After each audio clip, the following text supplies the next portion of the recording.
ನಮಸ್ಕಾರ ಸ್ನೇಹಿತರೆ.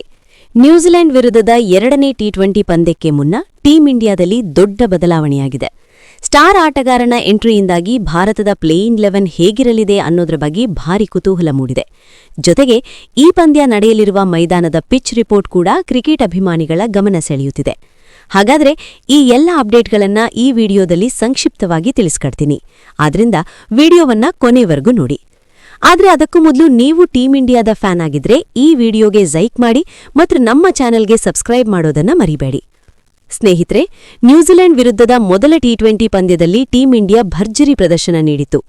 ಮೊದಲು ಬ್ಯಾಟಿಂಗ್ ಮಾಡಿದ ಭಾರತ ತಂಡ 238 ರನ್ಗಳ ದೊಡ್ಡ ಸ್ಕೋರ್ ದಾಖಲಿಸಿತು. ಅಭಿಷೇಕ್ ಶರ್ಮಾ ಅವರ ಆಕ್ರಮಣಕಾರಿ ಆಟ ಕಿವೀಸ್ ಬೌಲರ್ಗಳಿಗೆ ತಲೆನೋವಾಗಿದ್ದು, ನಂತರ ಭಾರತೀಯ ಬೌಲರ್ಗಳು ನ್ಯೂಜಿಲೆಂಡ್ ಬ್ಯಾಟ್ಸ್ಮನ್ಗಳಿಗೆ ಸಂಪೂರ್ಣ ಬ್ರೇಕ್ ಹಾಕಿದ್ರು.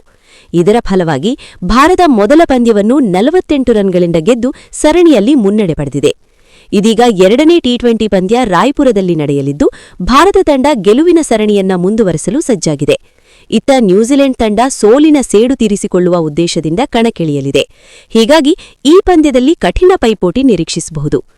ಈ ಮಧ್ಯೆ ಟೀಂ ಇಂಡಿಯಾಗೆ ಅಕ್ಷರ್ ಪಟೇಲ್ ಗಾಯ ದೊಡ್ಡ ತಲೆನೋವಾಗಿದೆ. ಅವರು ಈ ಪಂದ್ಯಕ್ಕೆ ಲಭ್ಯರಾಗುತ್ತಾರೋ ಇಲ್ಲವೋ ಅನ್ನೋದರ ಬಗ್ಗೆ ಇನ್ನೂ ಸ್ಪಷ್ಟತೆ ಇಲ್ಲ.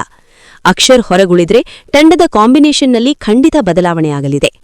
ಪಿಚ್ ರಿಪೋರ್ಟ್ ಬಗ್ಗೆ ಮಾತಾಡೋದಾದ್ರೆ ರಾಯ್ಪುರದ ಮೈದಾನ ಬ್ಯಾಟಿಂಗ್ಗೆ ಅನುಕೂಲವಾಗಿದೆ. ಬೌಂಡ್ರಿಗಳು ಸ್ವಲ್ಪ ದೊಡ್ಡದಾಗಿದ್ರೂ ಬ್ಯಾಟ್ಸ್ಮನ್ಗಳು ಸೆಟ್ ಆದ್ರೆ ದೊಡ್ಡ ಸ್ಕೋರ್ ಬರೋದು ಖಚಿತ. ಇದೀಗ ಭಾರತದ ಸಾಧ್ಯತೆಯ ಪ್ಲೇಯಿಂಗ್ 11 ನೋಡೋದಾದ್ರೆ ಓಪನಿಂಗ್ನಲ್ಲಿ ಅಭಿಷೇಕ್ ಶರ್ಮಾ ಮತ್ತು ಸಂಜು ಸ್ಯಾಮ್ಸನ್ ಕಣಕ್ಕಿಳಿಯುವ ಸಾಧ್ಯತೆಯಿದೆ. 3ನೇ ಕ್ರಮಾಂಕದಲ್ಲಿ ಇಶಾನ್ ಕಿಶನ್, 4ನೇ ಸ್ಥಾನದಲ್ಲಿ ನಾಯಕ ಸೂರ್ಯಕುಮಾರ್ ಯಾದವ್ ಆಡಲಿದ್ದಾರೆ.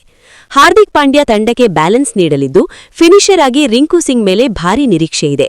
ಬೌಲಿಂಗ್ ವಿಭಾಗದಲ್ಲಿ ಬುಮ್ರಾ, ಹರ್ಷದೀಪ್ ಮತ್ತು ವರುಣ್ ಚಕ್ರವರ್ತಿ ಪ್ರಮುಖ ಪಾತ್ರ ವಹಿಸಲಿದ್ದಾರೆ. ಒಟ್ಟಿನಲ್ಲಿ ಸ್ನೇಹಿತರೆ, ಈ 2ನೇ ಟಿ20 ಪಂದ್ಯ ಟೀಂ ಇಂಡಿಯಾ ಪಾಲಿಗೆ ಬಹಳ ಮಹತ್ವದ್ದು. ನಿಮ್ಮ ಅನಿಸಿಕೆಯಂತೆ ಭಾರತ ಈ ಪಂದ್ಯವನ್ನು ಗೆಲ್ಲುತ್ತಾ ಅಥವಾ ನ್ಯೂಜಿಲೆಂಡ್ ಕಮ್ಬ್ಯಾಕ್ ಮಾಡುತ್ತಾ? ನಿಮ್ಮ ಅಭಿಪ್ರಾಯವನ್ನ ಕಮೆಂಟ್ನಲ್ಲಿ ತಿಳಿಸಿ.